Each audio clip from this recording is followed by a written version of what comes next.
Verstappen spoils Monza Anniversary. Safety car spoils everything else. Meanwhile, in the Williams garage. Okay, Nicholas, this is Nick. He'll be covering for Alex this weekend. Try give him some useful tips and hints on how to be an F1 driver. Oh, okay, neat. Just watch all the cars in front race about, and then in the last 5 laps, pull the steering wheel left or right, and then hit something hard. It's pretty easy. I'm good. Maybe I will try grab some points, maybe? Yes? But this guy will never last in F1. Never. Welcome to the Late Night Race Review.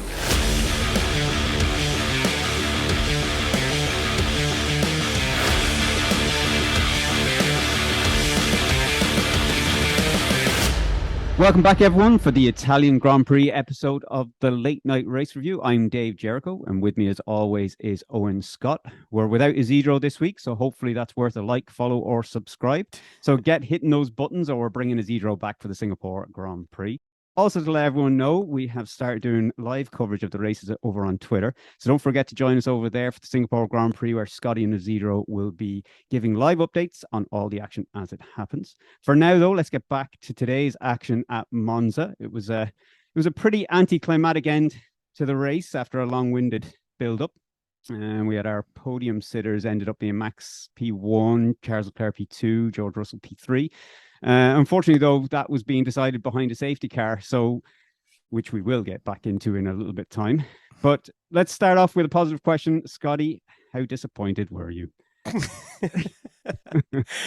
Okay, so last week I said that I wasn't disappointed at all by the race and that I enjoyed kind of picking things out of it.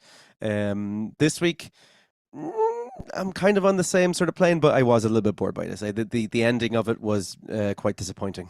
It was a build-up, wasn't it, to absolutely nothing. Yeah. But I mean, let's jump in though. There was some exciting things to take from this race, and I think that first one should be Nyck De Vries. Yeah, I mean, he was voted the driver of the day from the fans.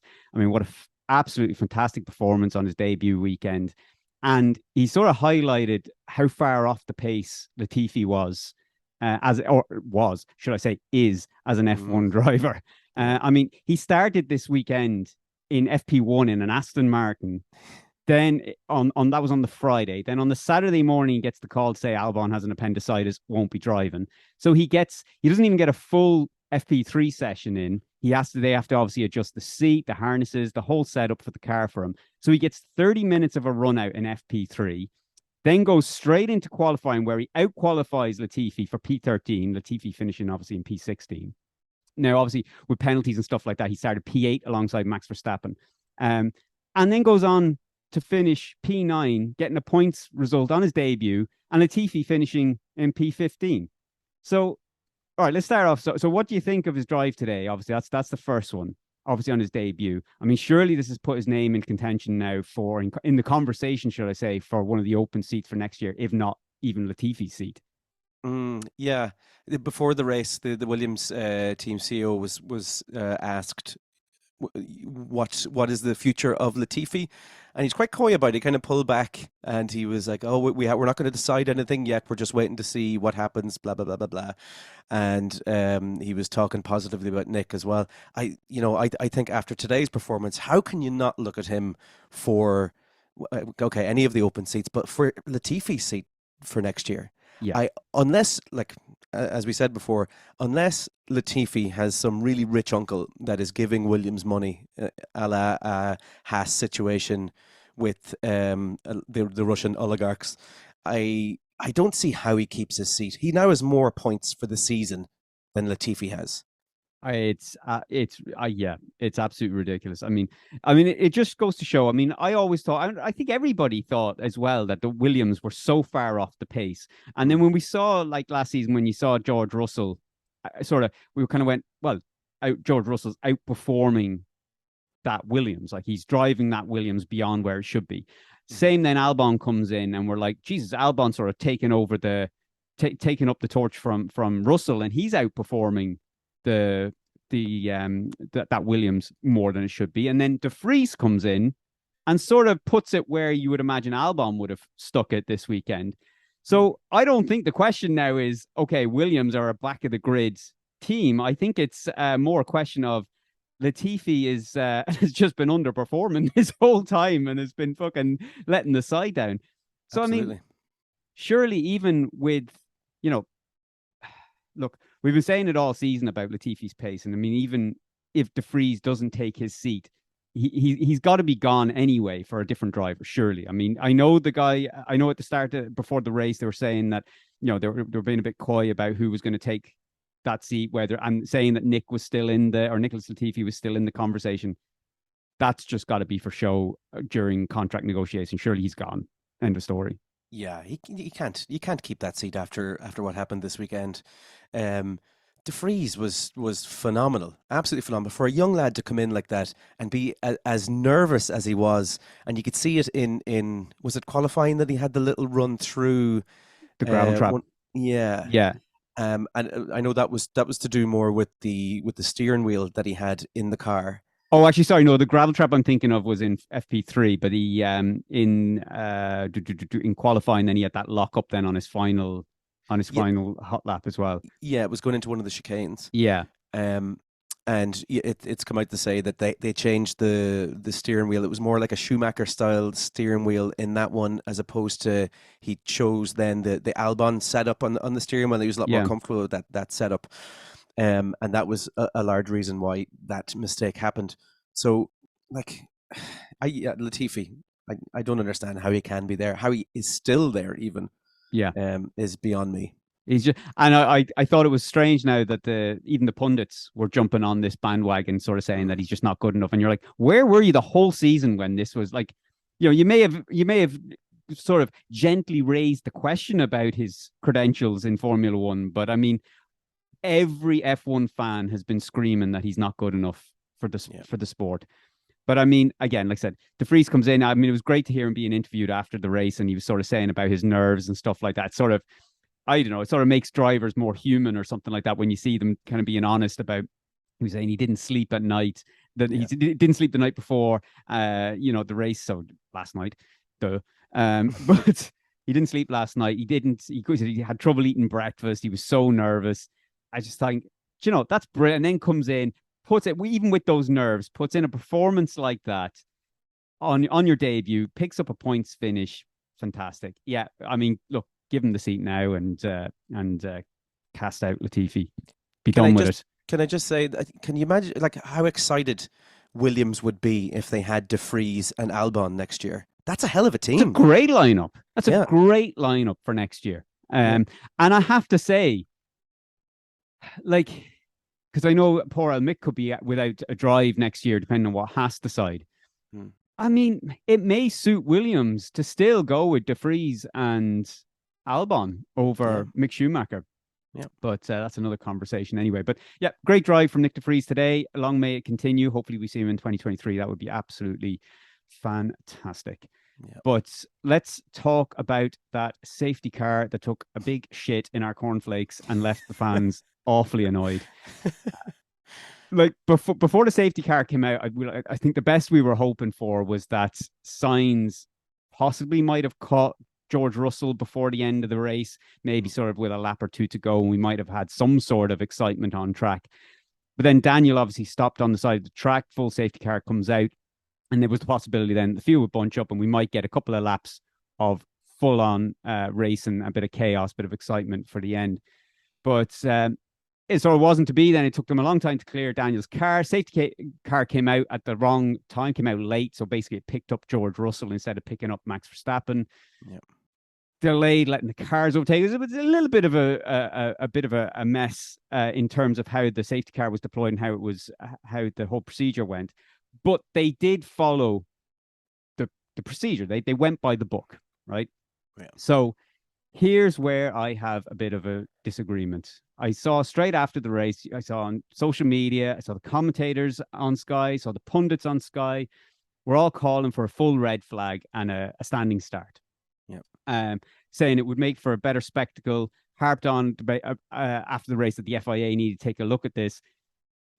But the FIA followed the procedures to the letter of the law, exactly what should have happened in Abu Dhabi in the instance for obviously LewisHamilton. it should have, in that race, it should have finished under a safety car. They've done that here. And now all of a sudden everyone's like, but that's not good enough. It wasn't good enough for the spectacle. And you're like, hang on a second. Now, Michael Massey may have made the wrong call even for the spectacle. So maybe he should have gone for the standing start. But his whole, Michael Massey's standpoint was, he didn't want the race to finish under a safety car. He didn't want the World Championship decided under a safety car. He wanted the fans to be entertained. So that's what he gave us, and everyone complained because Lewis Hamilton didn't win the World Championship. Fine, I understand that. But now we follow the letter of the law, and nobody's happy again. Change it, red flags. There has to be a procedure in place if a safety car has to come out with sort of 5-10 laps to go. Look, yeah, I'm not going to rant on because I could literally take off on one here, and there's we're a man down here, so I better try and rein myself in. So my question, Scotty, is where do you sit on this argument? Should we stick with races ending under the safety car the way it happened today? And that's just luck of the draw. If that's just the way it happens from time to time. Or do you think that we should consider the spectacle, perhaps a red flag, or something else needs to be considered on how to handle a safety car with sort of like maybe 10 laps to go? Yeah, personally, I'd love to see a red flag in a standing start. That's what I would love. Like instantly, once they know that this is going to happen, it's like, right, okay, this is where we're going. And I think, yeah, I'm all for the spectacle, as many people know who listen to this podcast. I'm a recent enough convert to F1. Abu Dhabi, I absolutely loved. I mean, I like Mercedes and Lewis Hamilton as well, but that spectacle had me on the edge. I've never felt like that watching a sporting event. It's been a long time since I leapt up off the sofa watching Formula One to that degree. I was screaming, and I'm not a Max Verstappen fan. I'm a Ferrari fan, but I was still screaming the house down. Yeah, it was fantastic. No sporting event I don't think has made me feel like that, and to have that repeated again would be fantastic. Now I know there was that wasn't the perfect way to do it. Last year it definitely wasn't, and Hamilton was somewhat robbed. But to have something like that we know, okay, it's not going to be this sterile finish where, okay, the safety car's out and the order that we have, this is the order that's going to finish in. That's not good. So I do think there should be something in place where they go, okay, this has happened, we're going to go for this standing start again and give us that excitement, but also have rules in place that everyone knows straight away that this is what's going to go, or what way it's going to go. So my follow-up question then to that would be, because I'm sort of on the fence. I understand where the spectacle can come in on this, and I understand where the FIA's following the rule book comes in as well. The red flag for us watching it as a spectacle, as a neutral as well. If you're watching it as a neutral, I can see where the excitement and where the benefits of that come from a spectator side of things. But if you're Max Verstappen, we'll look at Abu Dhabi, but if you forget about Abu Dhabi, it's gone. Let's move on from that. Just say you're Max Verstappen, you're 20-30 seconds out in front. Next thing is there's a safety car comes out, you've got 8 laps to go. Say you've even less, you've 5 laps to go. You know, worst case scenario, 4 laps to go is really tight, you know, and they say, no, the new regulations now are, you know, if you're within certain percentage of the race distance or whatever it is, we call a red flag and we do a standing start so that there's a spectacle. Now, all of a sudden, you've got Max Verstappen on the front row of the grid lining up alongside his competitor. Now, that's great for us as a spectator, but for Max Verstappen, all of a sudden, he could go into turn 1, tangle with say, Charles Leclerc, as an example, and wipes him out. And he's just after racing his nuts off for 50 laps, 60 laps, whatever track you're on, and gaining a 20-30 second advantage. Now, all of a sudden, he's wiped out and he's no points. It's DNF. Yeah. So I know that's a hypothetical as to what could happen at the start of a race, but I mean, it's not. It happens at the start of races. And when people know, like that happens at the start of a race when people know, when drivers know we still have 60-70 laps to go. But when a driver knows he's only got 4 laps to get as many places as possible, all of a sudden the risk factor on that restart is going to be dramatically higher than it would have been on a normal start from the beginning of the race. So that is my argument against a red flag, I suppose. It's great for a spectator, but I think it could be very unfair for a driver who has clearly dominated a race and then could easily be wiped out or something else happening on a restart with only 4 or 5 laps to go. What do you think? Am I way off the mark here? Well, I think any new regulation that comes in will be deemed as, okay, you're taking away this advantage. I mean, you look at they called it like the Verstappen restart. Do you know, where he was coming alongside him upon the restarts? Remember, they brought in that rule at the start of the year. So, you know, that wasn't fair to his competitors. They looked at it and he obviously gave out about it. He wasn't happy, but he had to deal with it and he got on. That's now part of the race. Now you can't do that. And it's just, that's the way it is. Yeah. Any new regulation like that, there's going to be, but I just think that the standing start, the red flag, if teams know what's going to be there and they know what's going to happen, they'll adjust for it. They'll say, okay, there's a safety car coming out. I better get into the pits now. I better get a new set of softs. And all of a sudden you see everyone racing into the pits to get softs so they can prepare for this standing start again. Mm-hmm. It'll adjust the sport somewhat, I feel. Yeah, I mean, I think there's a meeting coming up. I saw Ted Kravitz mention it on Sky. There's some meeting coming up tomorrow, I think it is, where certain aspects of this will be discussed. Right. I'll be honest, I'll be shocked if they bring this in as procedure to do a restart or a standing start, should I say. Yeah. But I do think they need to speed it up. And I understand it was for safety reasons that they have to make sure the track is clear and that the marshals can do their job to make sure it's clear. But one thing, and we'll move on from this because we spend a lot of time here on the safety car, but one thing I noticed where I thought a safety car would have been beneficial, and not from the spectacle side of things, but for safety kind of side of things, was that, now again, it was because the safety car was deployed at the wrong time. So you had cars, there's a maximum lap time that so basically, you know, you can't be bulling around to try and catch up with the safety car. Yeah. But you can still do a hell of a lick. And what was happening was the cherry picker that was out picking up Daniel's car was reversing on the track to get back to the little slip lane. Mm-hmm. And I think it was De Vries and Joe who were trying to keep their tires warm or something like that. I think actually, in fairness, they may have been caught up with the safety car at this stage. That's right. So they were weaving, and he had weaved out off onto the sort of away, I say, if you want to call it the racing line at this stage, as he's weaving to warm up his tires. And I mean, he was probably about, I would say, 3 to 4 car lengths away from the cherry picker. Yeah. And I was saying to Jing, now look, it is slightly different what happened to Jules Bianchi, but Jules Bianchi went off track. Now, it was in the wet in Japan, but he went off track and he ended up going under one of those. It was actually a JCB, like he went under it, and that's what ultimately caused his death. And I just saw that. I saw it reversing. I saw De Vries weaving, and I was just like, oh, Jesus, like, don't. And it was that moment I was like, well, then maybe the safety car should have been deployed.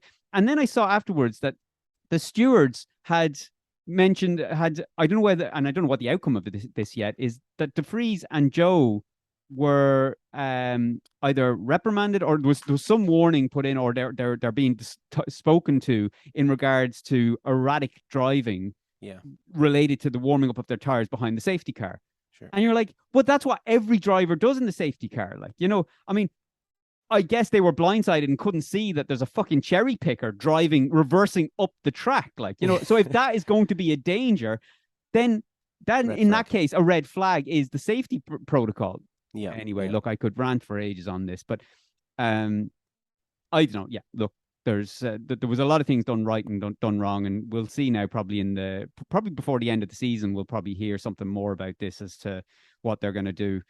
Yeah. But do we think, though, before we move on, poor old Michael Massey, do we think maybe he was right? Maybe he was a race director ahead of his time, perhaps?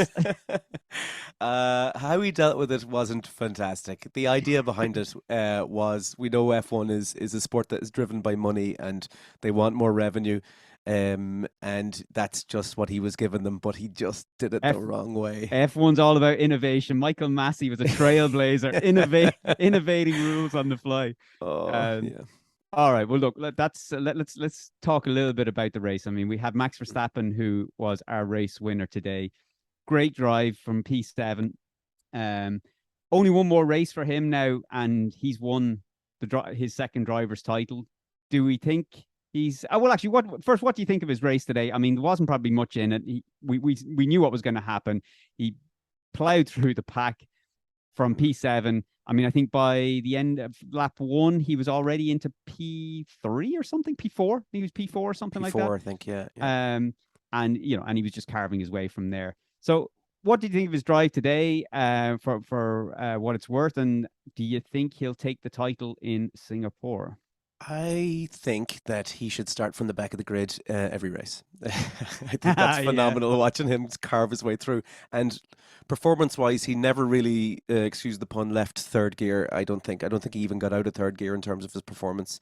He eased his way after, as you say, after about 2 laps. He was up around P4, P3. And I don't think it was ever in doubt. He's just too strong. He's too good of a driver. And yes, absolutely, the title it'll be won this time. 2 weeks, 3 weeks, 2 weeks, 2 weeks, I think. Yeah. I don't see any other outcome. He's just too strong. Yeah, it didn't look like he broke a sweat today at all, did it? No, nothing.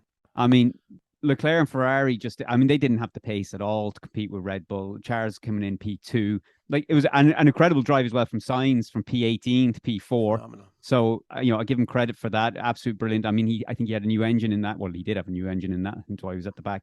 Yeah. But so, I mean, he had a little bit of a performance boost on the other cars around him, but still incredible drive.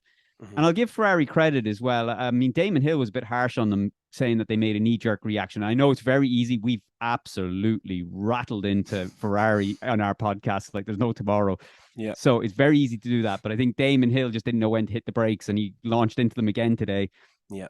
And he was sort of saying that he thought they made a knee-jerk reaction. Now, look, he knows more about F1 than I will, but have to say, I would give them more credit than that. I think they realized early on that soft tire was degrading quick on Charles's car. They didn't have the pace to compete toe-to-toe with Max Verstappen. And they had to switch up the strategy. So I think they just... I don't think they made a knee-jerk reaction. I think they knew they were going to start dropping time, and it was now or never to make that decision to switch up for their, plan C, I think. Yeah. Right. So... Now, I'm not sure whether they originally intended to bring him in and leave him out on those medium compounds for the 40 laps and see if it would last. I mean, that just didn't seem possible, especially when we could see Sainz's tires were going off after 22 laps. Yeah.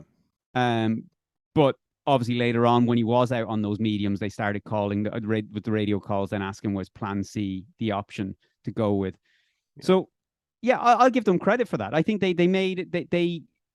they tried something different. They could see it wasn't going to work. I don't think it was a knee-jerk reaction. I think it was just the only option that was on the table for them. So what did you make of it? What do you think of their strategy today? And what did you make of overall Ferrari's races, Charles and Sainz? Yeah, I first of all, they were under serious pressure. Binotto was under serious pressure today as well. There was stuff that came out during the week, and I think they really did up their game. They pulled back on the radio calls, the whole McDonald's menu options that they were given the drivers last week or the week before.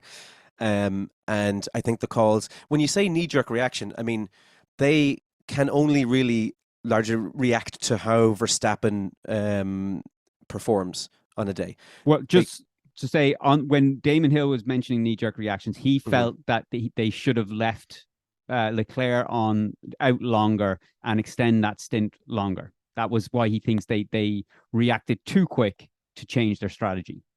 Yeah, I don't agree. I mean, he was losing pace as it was. They made the right call. Absolutely, they did. And had we got the right circumstances and the safety car, we weren't as far into the race, maybe it could be a different story right now. Strategy wise, that could have been a winner today. Yeah. And the other thing I would say about Sainz, what a phenomenal race. Like he was coming through the pack as strong as Verstappen was. And you've got to ask yourself the question, like, if he started a little bit further up the pack, if he was in, say, a P8, a P9 as well, alongside Verstappen, where would he have finished? That was so strong today. Yeah, and that's what I was saying before the safety car came out. That was sort of the battle I was waiting to see, was to see whether Sainz would catch up with Russell and finish in P3. So, and like say, and had he finished even further up, well, he would have probably had, well, I mean, he had to take the engine penalty. So saying how high he could have started, but he had the power advantage anyway over Leclerc's engine anyway, that's for sure. Yeah, definitely.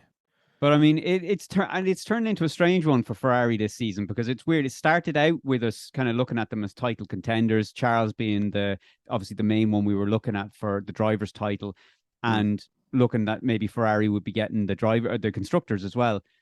But now it's sort of looking like it's going from Ferrari competing with Red Bull for sort of the driver's title and the constructors to falling back into a battle with Mercedes to challenge for P2 in the constructors.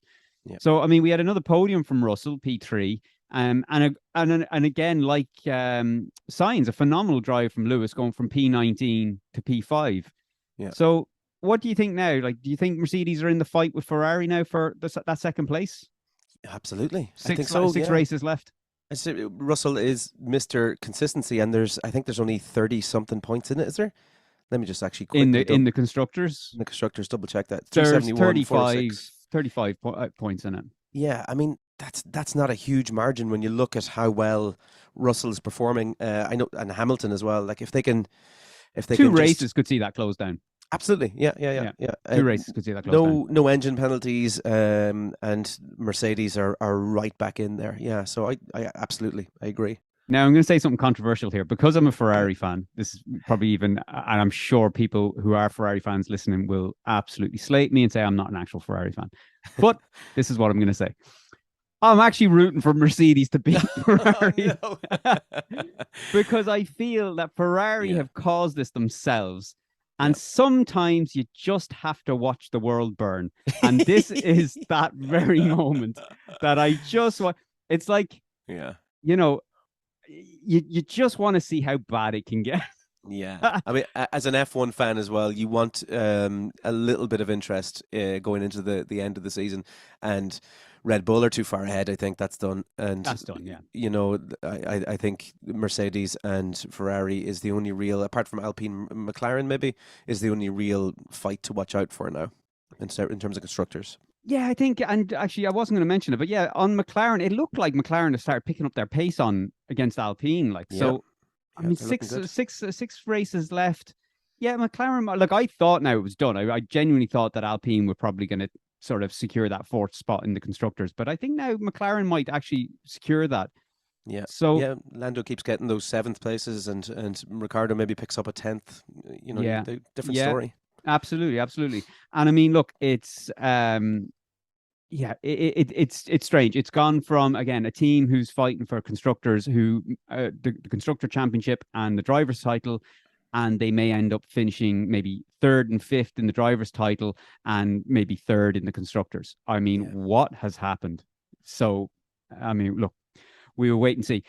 There's one other thing I just want to mention to everybody as well. In the driver standings, I just wanted to make note that Nicholas Latifi has dropped to 21 out of the 20 drives. Thanks to Nyck De Vries' 2 points today, Nicholas Latifi now drops down to the 21 spot. It can't get worse for him. It really can't. It can. I mean, he's got to bow out. Just leave. I mean, it's embarrassing now. It's like your coat's at the door. Just sneak out. Maybe no one will see. I think the big thing there is just how nice he is. If he was less likable of a driver, I think, Jesus, that he would be ready gone, I'd say. Oh, 100%. Don't get me wrong. I feel guilty about the shit I drop on him, but it has to be done. Can't help it. You can't help it at all. Yeah. All right. Well, look, that was our quick little recap there of the Italian Grand Prix. I want to now get on to the bigger picture, which is the predictions game, which is getting close at the top. So we've got myself, Dave Jericho, on 7 points, Owen Scott in second on 6 points, and Isidro with 4 points in 3rd place. So let's dive in. Let's just go straight in here now. I haven't seen this yet. Okay. So my top 3 were I had Verstappen on first, so that's a point there. Auto I had point. Leclerc P2, and that's a 1 point there. Yeah, good job there. Sainz. So close. So close. I had P3, so 0 points. Negative on Sainz. That's a good start, though. Very good start. What you have is Scotty. I had Verstappen P1, which everyone had, so that's a point. Hold on. Carlos Sainz P2 and Hamilton P3. Yeah, I know. Really went wrong for you this week. It was the wrong Mercedes, but I thought there was going to be a Mercedes in there. Look at Isidro's. Verstappen first. Oh, Jesus, we're copying homework again. Yeah. Leclerc second. And Russell P3. Jesus, look at you two. Yeah. I think today Mercedes was very subtle, saying that Russell is our number one driver. What? And I think that that little Russell calling the shot, saying I'm going in and leave Hamilton alone in the track. That was clearly a sign that Mercedes is looking at Russell. I'm hoping either next week it's either going to be me laughing at both of you guys or I'm going to look like a proper moron.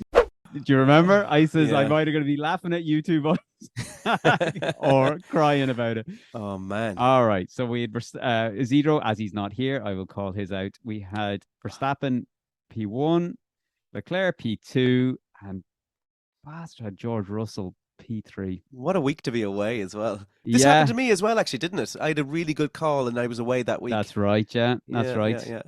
Genie. Maybe that's what his plan was. Yeah, I must go away on holiday. Might win this before the end of the season. All right. So my flop this week was a Perez DNF, which I thought was coming when I saw the fucking fire coming out of his disc brakes. Yeah. Or out of his front brake. All right, so I got nothing for that. That's what this game does to you as well. I'm watching for people and rooting for people to fail. It's like the fantasy football. Yeah, you're like, I couldn't care less about this match, but I'm watching it because I want to see what points I get. Well, I had the exact same thing. When I saw that smoke and that fire, I didn't see the fire, but I heard him talking about there was fire coming out the front right. So I thought that was it. Yeah, your hopes were dashed. That's a goose egg for you on Perez. Yeah. Now, Isidro. We have to discuss this on Isidro. So he's gone with an Alfa Romeo, both DNFs. Now that didn't happen, so we'll just throw in the goose egg there first for him.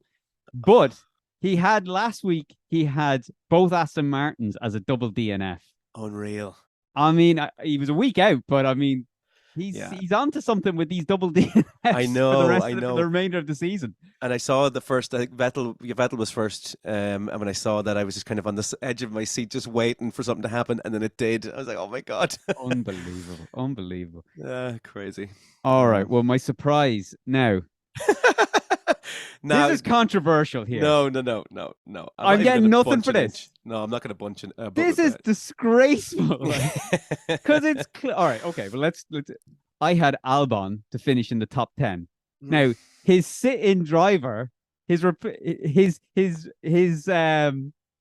backup driver finished in the top 10 in his car. I mean, I don't know how I'm getting screwed on this. Okay, so just imagine for a second that you had Verstappen, Leclerc, Russell in the top 3. If someone sat in Russell's car, say, and came P3, would you still get the point for it? Well, that's what I'd be arguing. Now, if you were arguing it, I wouldn't give it to you. Yeah, I don't think so. I think once he's out, he's out. He's out. Okay, I lost out. Now, if you had called that Albon wouldn't actually be in the race at all.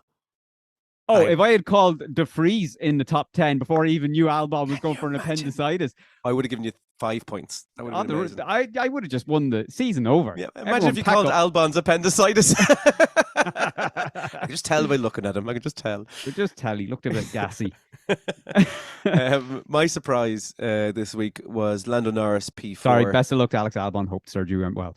Actually, yeah. Best of luck, buddy. Yeah. We have to discuss as well. We don't really have to discuss it, I guess. But he might not be back. He possibly won't be back for Singapore. Yeah. And now I'll be honest. I don't think De Vries will do as well. No, I think he'll still do better than Latifi. given. But I think he won't do as well. I don't think Williams, it's not their track. I think their performance was based on their top speed. More so than anything else. So, but fingers crossed, if it is De Vries there, I do hope he does well, even if he doesn't get a top 10, just a good showing for a possible drive next season with class. Anyway, we got off the point. Who's your surprise? So P4, and then when I saw the qualifying, I was looking. Sorry, my surprise was Lando Norris P4. The qualifying had me hopeful, but I mean, it was probably never going to happen, really, was it? Well, I think maybe when we saw the starting grid and all the penalties and stuff like that, but then he just bogged down on the start, which we didn't actually talk about. Lando Norris, just an awful start. Yeah, the settings wrong, and then the anti-stall kicked in or something. They had some sort of a horrible pit stop as well. Something happened on the pit stop that he was stalled. He was stopped for 5.1 seconds, and that extra 2 seconds, or we'll say 2.2 or whatever seconds additional, meant that rather than coming out ahead of Ricciardo, he came out like Alonso, was it? Oh, he came back. Let me have a quick check here now. It was horrible for them. He did make those places somewhat back up, and I think he got by Ricciardo in the end. Yeah, he ended up behind Gasly, I think, and then he took Gasly, I think. But yeah, he got screwed. Yeah. But look, either way, you didn't get anything for that. So Schumacher for Isidro was his surprise. I wouldn't say his flop. Might as well have been, but he didn't. He got a goose egg for that as well. Yeah, P12. But it still works out that our winner this week is Isidro. He's not even here to claim it. Not even him here. He's in Portugal, absolutely celebrating at a party. Where does that leave us points-wise, Dave? That's me still on 7, you still on 6, and Isidro slowly catching up on 5. Oh, so point between us all. A point, between us all. So Isidro had DRS or something this week. Yeah, he caught us up, and we've got six races to go. So this could be interesting. Yeah, it's getting good. Wait for it. There'll be a safety car in our predictions game, and it'll just finish under that. Oh yeah, this is actually probably the more interesting of the finishes to the season. Our predictions game, in fairness. Exactly. All right. Well, let's call then now. Singapore, 2 weeks time. First time back in Singapore now, so since 2019. So it's a difficult one to call because we haven't seen these cars now around at this type of circuit, and the heat and everything. There's a lot of factors to bring in here for these predictions. There's variables, yeah. But I've gone ballsy. I've gone all in. I'm either going to look like a hero, or I'm about to lose my position at the top in the leaderboard. So my top 3. I've got Sainz P1. Oh, Jesus. I've got Verstappen P2. That was shocking. And I've got, this is going to keep it going. I've got Hamilton P3. Oh my Lord. So who have you got? Who's your... My top 3, I don't think there's any stopping Max P1. I think Perez P2. And I think, now this one will shock you, Alonso P3. Oh, you could have used that for your surprise. So I'm interested who your surprise is going to be. Well, you couldn't have Alonso. As shocking as that. Oh, right. My Alonso P3, I think. Yeah. Oh, do you have Isidro's? Yeah. I'll have a look here now. And I got him here actually. Oh, okay. So Isidro went with. For a second there, I thought he sent me last week's. He just sent me last week. I'm just looking at it. Yeah, the album. Yeah. All right. So Isidro, I think everyone knows now, but Isidro went with Verstappen in P1, Leclerc in P2, and he's gone with Russell again in P3. And I get why he's gone with Russell again. That's the same reason I went with Hamilton. I think this Mercedes would be good around that circuit. So my flop.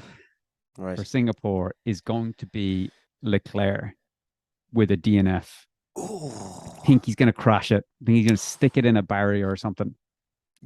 Well, okay. Why do you think that? Pressure? There's no pressure on him. I think it's going to be a bit more of a frustration, maybe, of how the season's kind of now finishing out, and perhaps not wanting the wanting the season to be decided or the title race to be decided quite so early on with 6 races, or will there be 5 races still to go at that point? Yeah. So, yeah, I think he might just overcook it. And if anyone's going to do it, like there's a mistake in him. So I think I'm going to call a mistake that's going to send him out of the race. Yeah, good shout. So who's your floppy one? My floppy one for next week, not next week, the week after, is Nyck De Vries, DNF crash. Jesus. I know I'm all up on De Vries. I hope it doesn't happen, but I think he might get a little bit excited. Like, what the fuck? Are you setting the ground here or laying the groundwork for next season where Latifi's gone, so we're just going to absolutely rip De Vries out of it? I just seen an opportunity. I'm an opportunist, and I see an opportunity there for someone getting a little bit excited. It's a different circuit to Monza. It's a little bit tighter, and I think there's some walls in his future. So De Vries, DNF. Yeah. No, I think that's all right. I could argue that if Albon comes back and does the same thing, I should get a point. I think you're getting nothing. In fact,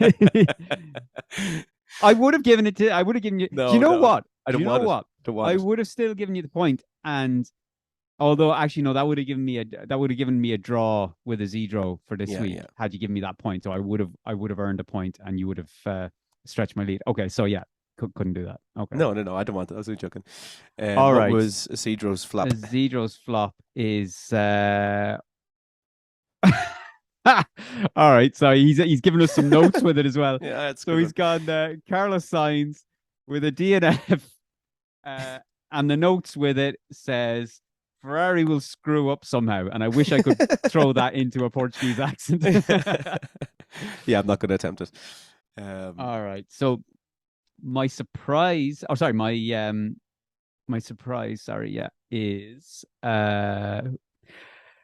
I'm sort of predictable at this stage, aren't I? Like I sort of rotate between the same two, and nothing comes good for me. Yeah.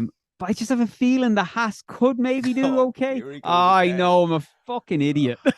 We are such Schumacher fanboys, aren't we? I'm absolutely fucking I'm an idiot. But I'm going for Schumacher top 10. It's the ultimate Lion King story. We just want it to happen.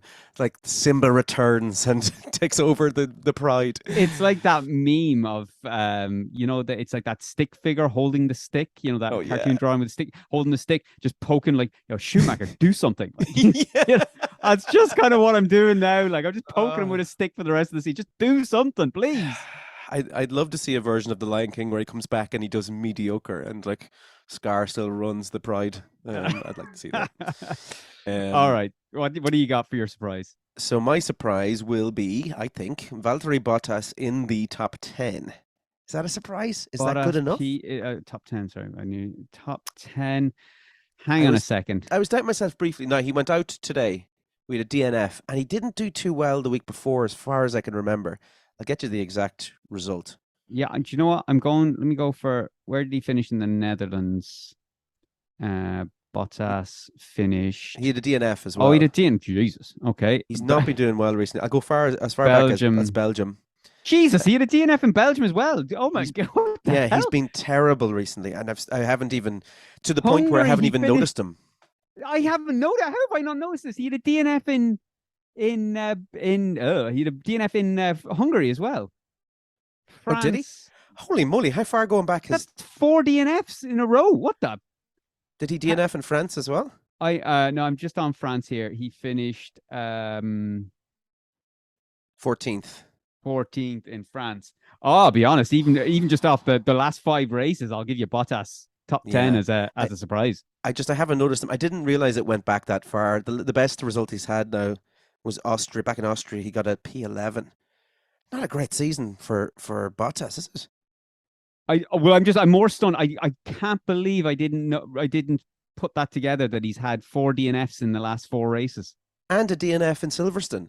How many DNFs has he had this season at all? I mean, that is absolutely criminal. Yeah, Canada, he had a P7. Jeannie Mac, he's really going under the radar. Well, we've got a bit of a conflict now. I've just seen Zedro's surprise. So he's gone with. Oh yeah. He's gone with Alex Albon. Well, he better hope that he recovers because that's who he's gone for. And he sent his predictions through when today. Yeah, he sent them through about an hour and a half before we started recording. 2 hours before we started recording. I mean, he's knowing that he De knows. Vries Yeah. Oh yeah. Is in the seat. He's just drawing on all his medical experience to to know that Albon is going to be in that car. Dr. Consalvish. Dr. Consalvish. Yeah. Let's hope it works out for you, buddy. Yep. Good luck. All right, everyone. Well, I think that's it for this week. I think we're next up now is Singapore in 2 weeks' time. So that's marking again, like I said, that's marking the return since 2019. We haven't been there. So make sure you tune in for that one. As always, if you want to get in touch with us, your own questions, comments, corrections, yada, yada, yada, Facebook or Facebook? No, we're not on Facebook. No. We don't do the Facebook thing. No. You can get us on feedback at latenightraceview.com or anywhere you find us on social media. And don't forget to tune in to Twitter on race days for the live tweets from Scotty and Isidro. But until next week,